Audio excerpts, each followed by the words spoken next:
2 айдан кейін сол өзі өлердей ғашық болған келіншегіне қол жұмсады. Бұлдырей томырық мінезін басып тананы бозда-босқа ұрды емес пе? Қалай болып еді сол оқиға? Қар түсердің алдында ұзақ құмдағы малқыстауларына жем-шөп тартып, бірде үйге түн ортасында әбден шаршап қайтқан. Тана ұйықтап қалыпты. Есік ашқан апасы бұған әлде деп ұрысып, жер жебіріне жетіп, көпе-көрнеу танаға айдап салды. Күйеуі телім-телім боп шаршап даладан келгенде, ұшып тұрып, есік ашып шешіндіріп алудың орнына, дәл осы үйдің байбатшасындай болып шіреніп жатқанын затсызды. Ынжықбайды басынып алғанын, осы тұрғыда апасы біраз төпеп тастағанды. Ашу қысқан ұзақ, төргі бөлмеге қара екі қаттап барды да, жұрт ұйқыда бөк түсіп жатқан тананы жұлып алып, басқа көзге бұлшылдатып салып жіберді. Ал айызы қатсын шапасының.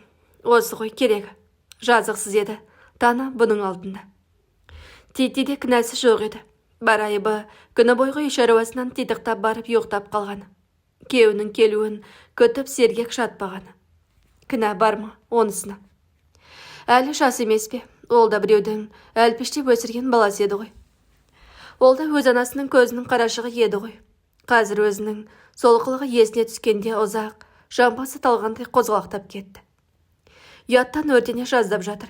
Көз алдына сондағы тананың ернін тістеп, солқ-солқ жылаған кейпі келді.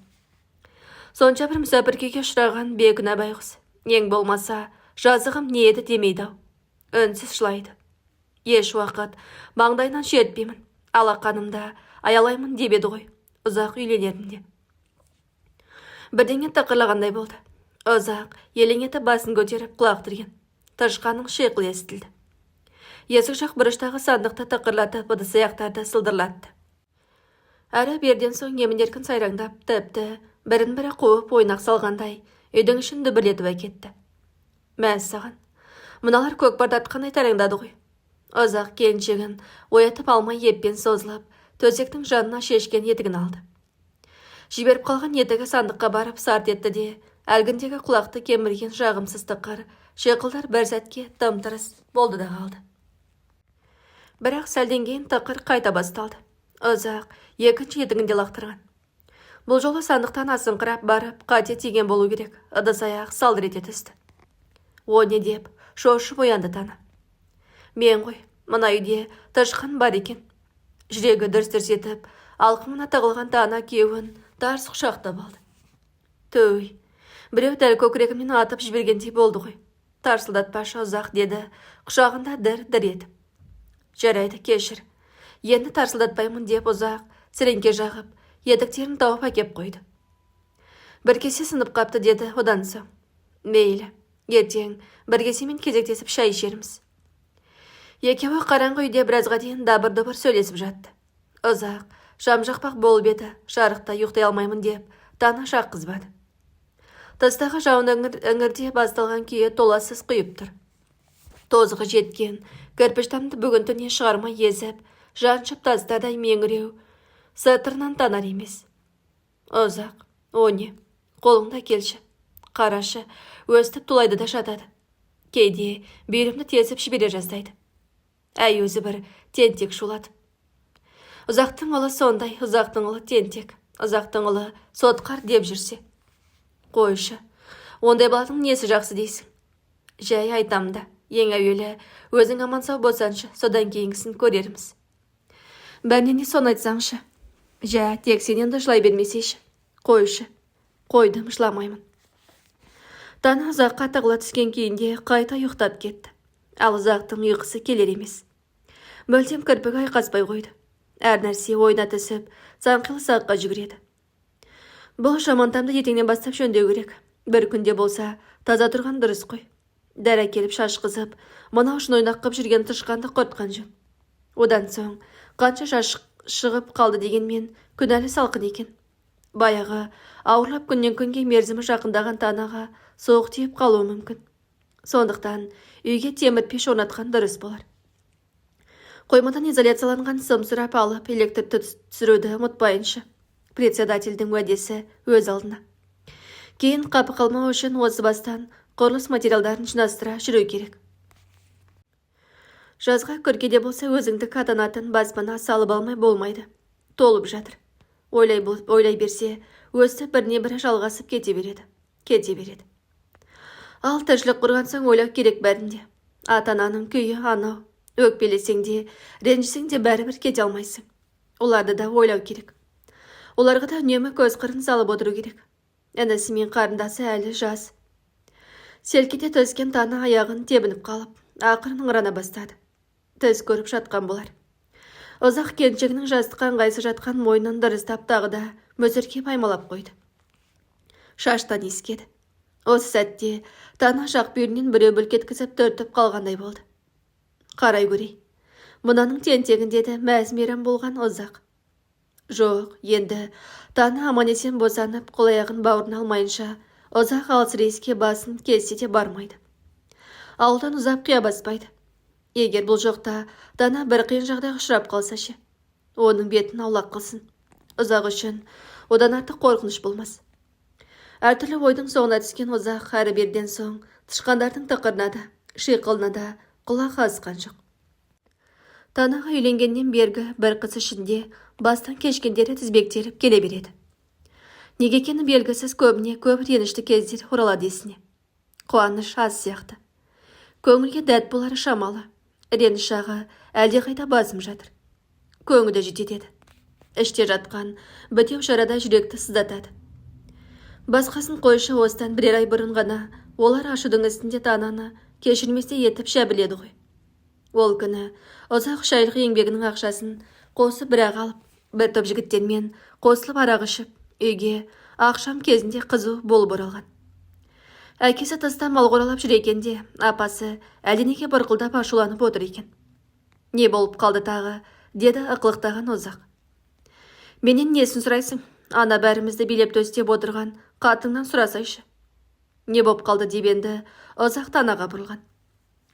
Қазан астына от жағып жатқан Тана кінәлі кейіпте жымиып, көйлектерім сыймай қалған соң мен бір 4 метрдей зат алып едім дей берген. 4 емес, 10 метр алсаң да сен неге маған алдын ала айтпайсың? Неге ақылдаспайсың? Неге менің алдымнан өтпейсің? Деп долданған апасы шақ ете қалды. Көз жасын төгіп те жіберді. Тана сол жымиған кейпінен ауған жоқ. Анасының шағынғандай жылап жіберген көз жасы Тананың жымиғаны Ұзақтың зығырданын қайнатқанды. Бұдан әрі ол не істеп не қойғанын өзі де пайымдай алмай қалды. Сен неге күлесің, әкеңнің деп Тананы теуіп жіберді. Тана бірдеңе деп қарсылық білдірген. Бұл одан әрмені еліріп, аузына келгенді айтып, төмпеште жөнелді. Ең ақырында қазір кет үйден. 2 қабат тұрмақ, 4 қабат болсаң да маған әйел табылады. Өзің тілемсіктеніп келгенсің. Нағыз жармаған жетмек. Қара мұны, деп есіріктенгені есінде. Тана сол үйде отырған киіммен зытып алды да жөнелді. Ұзақ соңынан қуа шыққан. Дәл табалдырықтың көзінде қарсы келген әкесі таяқпен бұны қақпастан салып қалды. Тумай кеткір деді. Ұзақ қолмен басын ұстап отыра кеткен. Меңзең болған күйде біраздан соң басын көтерген. Кешкі аспанның ымырт пердесінде ауылдың батыс жағындағы биік жотадан өкідей ұшып, асып бара жатқан біреу көрінді. Станцияға баратын төте жолмен тартқан Тана сияқты. Апармау, ана шынымен-ақ 30 шақырымдағы станцияға тартты ма?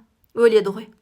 Ашуы тарқап, есін жиған Ұзақ өзінің тымағат кеткенін ұғып, Тананың соңынан шықты. Беті қатқақтаған балшық жол жүруге өте ауыр екен. Ауылдан ұзаған соң ымырт үйіліп қас қарайды. Көзге түртсе, көргісіз тастай қараңғы түн орнады. Қара терге түскен Ұзақ ырсылдап жүгіріп келеді. Тана жеткізер емес. Түн қараңғылығы жұтып қойғандай жым-жылас жоқ. Жалғыз аяқ төте жол жота-жотаны асып, ирелеңдеп, қозғада түсті. Шамамен ауылдан 10 шақырымдай жер. Ал Тана жеткізер емес. Әлі жоқ. Тана деп Ұзақ қызды шаңғырықтырып, айқайлап келеді. Жоқ, Тана қайырлар демес. Дыбыста берер емес. Ұзақ тағы да ашқына жүгірді. Жол тағы бір ирелеңнен өткенде, анада жерде лапылдап жанып жатқан от шыға келді. От жағып отырған Тана екен.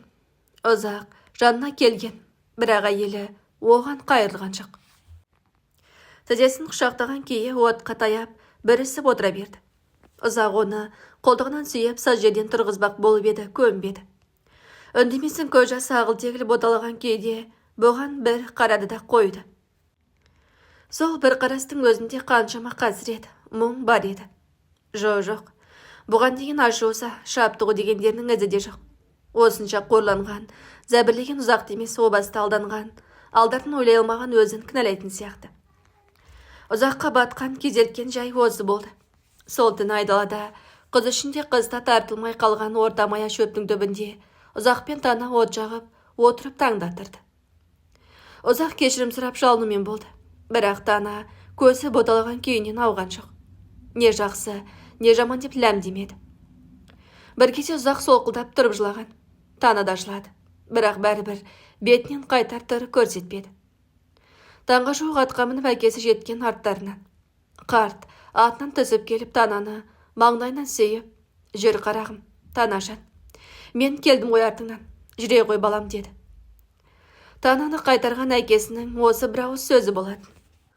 Егер сол күні әкесі келмегенде, ұзақ Танадан бір жыл айырылатын да еді, кім білсін. Қазір осының бәрі есіне түсіп, ұзақ ауыр бір күйде жатыр. Көзінен ыбысық жас парлайды. Тырсы жастыққа тамады. Бүгінгі күні бойы болықтырған іші толы өксігенді. Ғана тегі ағытылып, түйдек-түйдек боп сыртқа шығуды. Ешоқта ешкім білмейтін бүгінгі түнмен бірге кетер өксік. Тана да білмейді. Мүмкін, әлде Тананың білгені дұрыс болар ма еді. Содан бері ұзақтың үш қыза боп торығып жүргенін түсінсінде. Тананың алдындағы сол бір айыбын қайтып жуып шаярын білмей, іште таусылып жүр ғой. Сол жолы Тана қайтып келгенмен де ұзақ үшін бұрынғы Тана болып оралған жоқ қой. Мүлдем басқа Тана. Бұрынғыдай сыр ашып, көп үндемейді. Ештеңемен ізі жоқ, меңзең болған сілесоқ күйде жүреді де қояды. Әсіресе көзінде отырып, анда-санда тонып кететін бір мұң бар сияқты. Жан адамға ашпас бір сырдар кеді де тұрады. Рас күледі, сөйлеседі. Бүгінгіде еркелеп құшақтайды да. Бірақ бәрібір бұрынғыдай ыстық ықылас, лапылдаған, құштар көңіл жоқ сияқты. Іште өзін-өзі іркі, жасқану бар. Ендігі жерде ұзаққа секем алған күдікпен қарайтын сияқты. Мүмкін сонған қалған көңілдің белгісі шығар. Тек сездіргісі келмейтін болар. Әлгіндегі өмір жайлы қайғы мұң жайлы сөз қозғағанда тегін емес қой. Әнеу бір күні Тана шешесінің үйіне барып 4-5 күндей қонақ болып жатып қайтқан. Сол 4-5 күн ұзақ үшін 4-5 жылдай болды ғой. Тананы қайтып келмей қояма деп қорықты. Ал 4-5 күн өткен соң уәдесінде тұрып, Тана қайтып келгенде бұның қуанышында шек жоқ еді. Тауық шақырды. Таңға талмашақ, ал ұзақтан үй қатаулы безінген сияқты. Басын көтеріп терезеге қарады. Әлі қараңғы жауын құйып тұр. Енді ғана құлағы шалды. Төр жақ іргеден тырсыс етіп тамшы өтіп тұрған тәрізді. Жайлап, көтеріліп сіріңке шаққан. Мәз саған, ал керек болса саған бөлек шығу. Үйдің жауын жақ төбесі тегіс тамшыға бөгіп шөпілдеп тұр. Түртіп қалсаң, сорғылай жөнелетін түрі бар. Төсектің тұсына дейін кеулепті. Шам жағуға тура келді. Ұзақ, шамды жағып әлгі тамшы өтіп тұрған жерге жалғыз шелекті қойды. Тамшы бош шелектің түбін тықылдатып ұрғылай бастады. Сөйткенше болған жоқ төсекке таяу жетен төбенің сылағы бұлшетіп қопарылып түсті. Тана шошынар ма екен деп ұзақтың жаны шығып кете жаздаған. Жоқ, көрім болғанда уянбады. Әлгі қопарылған жерден тамшы сауылдай жөнелген. Оған шәугімді тосып қоюға тура келді. Бірте-бірте әлгі арық адамның қабырғаларындай ырсиған сырғауылдардың арасынан төбенің сылақтары жиі-жиі қопарылып түсіп, тамшы өткен жерлер көбейді. Ұзақ қолына түскен ыдыстардың бәрін тосты. Үйдің іші зыңғыр-зыңғыр үнге толып кетті. Енді төсектің үстінен де тамшы өту қаупі туды. Ұзақ жайлап қана төсекті бөлменің қақ ортасындағы үлкен бөрененің астына жылжытып қойды. Өзінің қаудырлаған үлкен брезент плашын көрпенің сыртынан жапты. Ұйқы деген мүлдем қашқан. Ұзақ көзі бажырайып қараңғы үйде тың-тыңдап жатыр. Төбенің сылағы дүрстеп түскен сайын Тананы бауырына тартып қояды. Көрпенің үстінен түскенде болса, Тананы шошытпасын деп, брезент плашты қолмен кеулеп көтеріп жатты. Үйдің іші сырт-сырт шолп-шолп еткен тамшыларға толды. Сәл аңыранғандай болып ауыр тыныстаған Тана теріс қарап екінші бетіне тағы аударылып түсті. Тағы да тебінген. Үстегі плащ қаудыр етті. Суық деді ғой деп, көбірлеген ұзақ келіншегінің ре жағын тағы да қымтаған. Тана қолын қағып тастады. Кәдімгідей дәл бір ояу жатып, мұны шақтырмаған оғашқылықпен әдейілеп қаққандай болды. Сасып қалған ұзақ басын көтеріп Танаға үңіле қарап еді. Жоқ, келіншегі шынымен ұйықтап жатыр екен. Төбенің сылағы тағы да былш ете түсті. Тамшы тағы да көбейді. Жерге де тамып жатыр. Мейлі тозатын басқа ыдыс жоқ енді. Таң атысымен көл төгіп мұнайдың төбесіне бір амал жасамаса болмайды екен. Қара қағаз тауып жабу керек. Тана бері қарай аударылып түсті. Ұйқылы күйінде ұзақтың бауырына тығылды. Мазаң болмай жатыр, деді келіншегінің бері өзіне қарай бұрылып жатқанына көңілі көншігендей боп. Сөйтіп жатып ұзақ байқаусызда ұйықтап кеткен. Қанша уақыт өткені белгісіз, ұйқысы қанып, көзін күліп ашты. Сәске кезіп болып қалыпты. Ал Тана төсекте жоқ. Тамшылар тынған. Үйдің төбесі қотырала, алай сиырдың терісіндей. Кішкене терезеден жеңкіліп көшіп жатқан бұлттар көрінеді. Күн ашық сияқты. Ұзақ, отау тігіп үй болдық, деп жымиып қойды. Ауыз бөлмеден сөйлескен дабыр естіледі. Ұзақ құлақ түрген. Тана мен апасы сөйлесіп жүр. Мына кездік төріне төсеші, жалаңа шатпасын дейді апасы. Одан сырттан даладан әкесінің дауысы естіледі. Әй, Жаппас, бұл тіреуден ана төбеге қоялық дейді. Сөйлейді де ішке қарай дауыстайды. Әлгі ұзақ қайда, о несі тал түске дейін жатып. Ұзақ төсек үстінде керіле созылып, белін қайқаштады да, болат серпеше қатты серпіліп қап, ұшып тұрды.